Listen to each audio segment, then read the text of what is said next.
आप सभी को नमस्कार हो। मैं ऐसी बातें आपको बताऊंगा जो कि बहुत ही कम बताते हैं। हमें ज़्यादा मेहनत करने की आवश्यकता नहीं है। D1 यानी लगन कुंडली को देख करके हम सारी बातें बता सकते हैं। वर्गों में जाओ तो ठीक है, कोई बात नहीं है, लेकिन वर्ग टाइम के हिसाब से खुद गलत बन जाते हैं। वर्गों का उपयोग सिर्फ प्रश्न कुंडली में ही सही सटीक जवाब देता है, वहाँ कोई गलती नहीं होती। इसलिए मेरा तो यह नियम है कि मैं तो D1 से ही सारा कुछ बताता हूँ। किस व्यक्ति के बारे में कैसा क्या है, वो सारी भविष्यवाणी D1 से ही बताता हूँ। आज मैं आपको बता रहा हूँ कि हमारा जो दशमेश है, दसम भाव सबसे हमारा कुंडली में महत्वपूर्ण है, क्योंकि हम दसम भाव हमारा कर्म का है। दसम भाव से हम कर्म करेंगे तो हम जीवन में व्यवसाय करेंगे और पैसे कमाएंगे। दसम भाव सबसे मुख्य माना जाता है। हमारे जो भावों की गणना होती है वो दसम भाव से ही बनाई जाती है, ये तो आपको सब पता ही है। तो हम दसम भाव को लेते हैं कि हमारा दसम भाव का स्वामी किस भाव में बैठा हुआ है, वह क्या फल देगा। लेकिन आपको इससे पहले बात बता देता हूँ कि दशमेश जिस भाव में बैठा है उस पर क्या स्थिति है। अगर पाप प्रभाव है या पाप करती में है तो वो फल नहीं देगा 12 भावों में।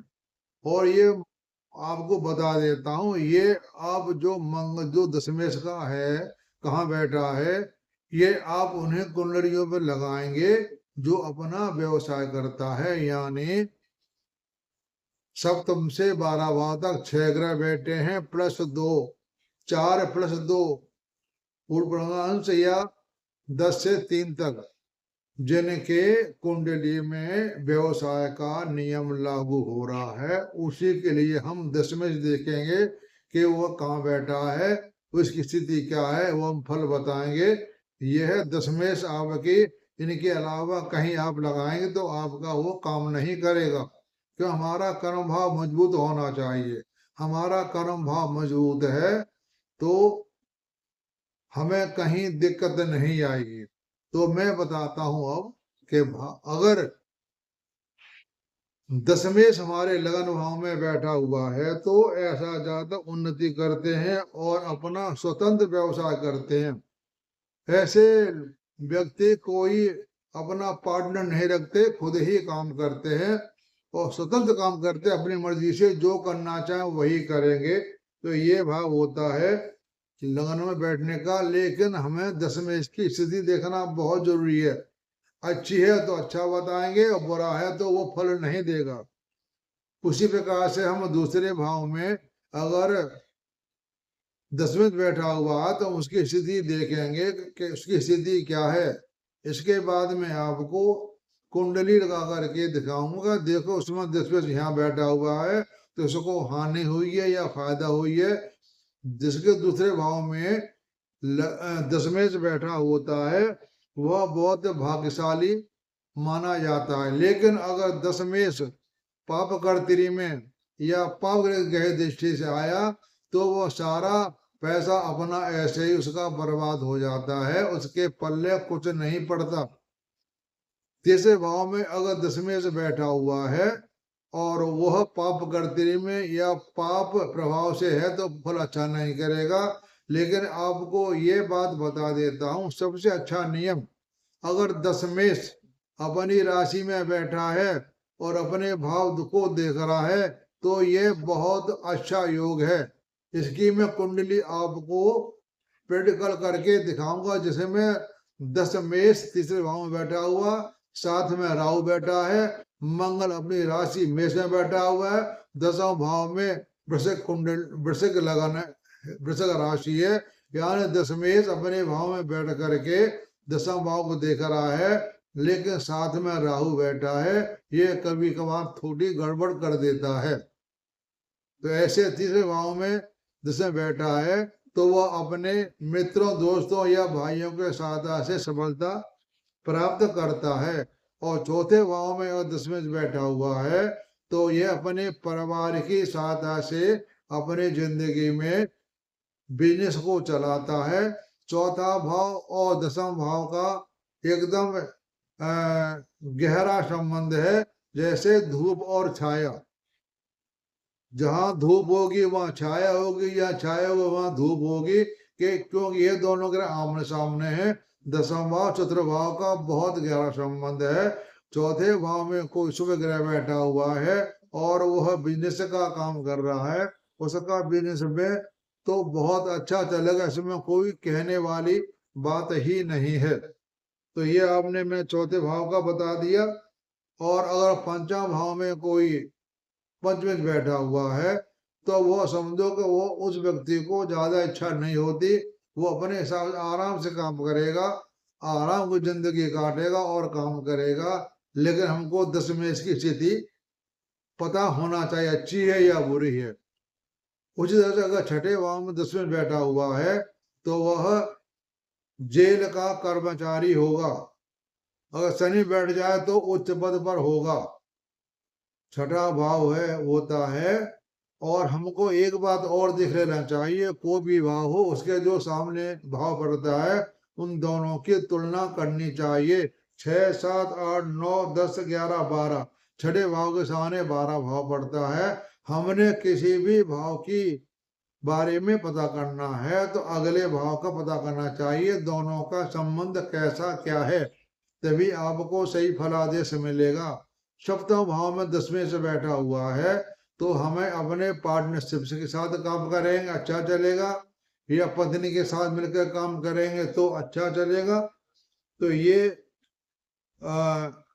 इसमें दोनों बातें हो जाती हैं। सप्तम हमारा पत्नी का भी होता है और पार्टनरशिप का भी होता है, और दसम से दसम भाव सप्तम होता है। अगर सप्तम भाव अच्छा है और दसम भाव अच्छा है, इसके बिजनेस में कभी कोई रुकावट नहीं आएगी। अगर दसवें से हमारा अष्टम भाव में बैठा हुआ है तो ये इसके लिए ठीक नहीं है, क्योंकि जो अष्टम भाव है सबसे खराब भाव होता है, ये हमारे भाग्य को खराब करता है। क्योंकि हर भाव का 12वां भाव व्यय करता है। अगर अष्टम में दसम भाव बैठा हुआ है तो हमारे भाग्य को भी ले डूबा और हमारे व्यवसाय को भी ले डूबा। दसम भाव अष्टम भाव में दसवें से अच्छा नहीं होता है। नवम भाव में अगर दसवें से बैठा हुआ है तो वो आध्यात्म की तरफ जाएगा, क्योंकि नवम भाव हमारा आध्यात्म दृष्टि का है, प्रारब्ध का है, गुरु का है, पिता का है। यहाँ पर दसवें से बैठेगा तो वह आध्यात्म का यानी धर्म पुण्य के ही काम करेगा, उसी में ही अपना पैसा खर्च करेगा। यह सबसे अच्छा भाव है। हमारी कुंडली में त्रिकोण में सबसे अच्छा भाव नवम होता है, मैं आपको कई बार बता चुका हूँ। और त्रिकोण में और केंद्र में दसम भाव अच्छा होता है। 9, 10 और 1 और 11 भाव का आप संबंध हो तो बहुत अच्छा माना जाता है। ऐसे ही अगर हमारे 11 भाव में दसवें से बैठा है तो सोने में सुहागा, क्योंकि हमारा 11 भाव जो होता है वो आमदनी का होता, आमदनी का सोर्स हमारा 11 भाव से हम देखते हैं। इच्छा पूर्ति हमारे 11 भाव से होती है, इसको हम आभाव भी कहते हैं। और दसवें से 11 भाव में बैठा हुआ है तो बहुत अच्छा सोने में सुहागा। और 12 भाव में अगर हमारा दसवें से बैठा हुआ है तो ये ठीक नहीं होता। अगर हमारा दसवें से 12 भाव में बैठा हुआ है तो एक बात और होती है कि वह विदेश में जाकर के पैसा कमा सकता है, यानी घर से दूर। तो इसमें विदेश में जाने की बातें और भी देखी जाती हैं, यानी वह हमारा भाग्य का स्वामी, कर्म का स्वामी, और इनका संबंध 12 भाव से 7 भाव से मिल जाए तो वह आदमी बाहर जाएगा। बाहर जाने का और भी नियम होते हैं। हमारा चतुर्थ भाव खराब हो तो पीड़ित हो तो जाता है, लेकिन मैंने बात एक और देखी है कि ऐसा व्यक्ति भी है जो मैं आपको कुंडली दिखाऊंगा, उसमें चतुर्भाव में चंद्रमा बैठा हुआ है, फिर भी वह विदेश गया। तो मैंने उससे पूछा कि आप विदेश गए थे काम करने के लिए, आप घर से परेशान तो नहीं थे? उन्होंने कहा नहीं था। तो आप क्यों गए? बस मेरी इच्छा हो गई, मैंने कोई पैसा भी फालतू नहीं दिया और मैं विदेश में चला गया, मेरी ऐसे कोई इच्छा नहीं थी।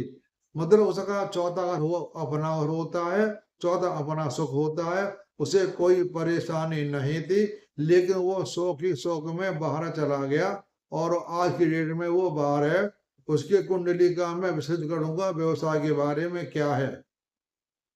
तो ये हो गया 12 भाव का, यानी 12 भाव में 12 और अष्टम भाव में 10वें बैठा हो तो उसका फल अच्छा नहीं होता। तो मैंने आपको ये बहुत मुख्य बात बता दी मैंने आपको कि जिसकी कुंडली में व्यवसाय का योग है, अच्छे ग्रहों का योग बन रहा है दक्षिण भाग में, तभी आप ये नियम लगाएंगे, वरना ये आप नियम नहीं लगाएंगे, वहां पर ये नियम नहीं लागू होगा।